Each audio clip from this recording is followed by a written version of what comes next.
24 cofradías han recorrido esta tarde las calles de la capital aragonesa en la procesión del Santo Entierro. El año pasado la lluvia impidió su salida, pero este año el buen tiempo ha acompañado a los más de 15.000 cofrades. Miles de personas han disfrutado de una de las procesiones más emblemáticas de la Semana Santa zaragozana.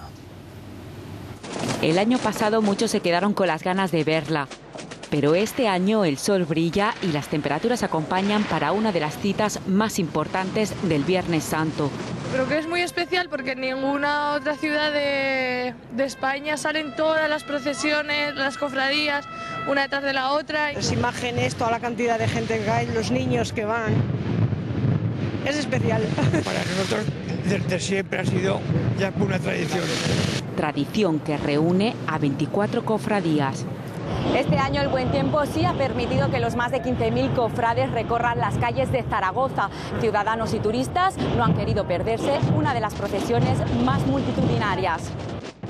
C'est une fête importante en Espagne, donc comme nous sommes voisins, nous sommes venus visiter. Es que nosotros no somos de Zaragoza. ¿De dónde son? De Huesca. Pero venimos muchos años porque nos gusta, que no es en otros sitios igual.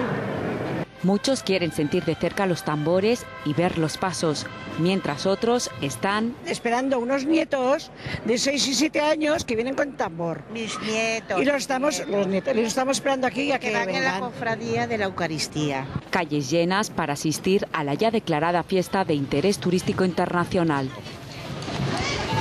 En Huesca y Teruel también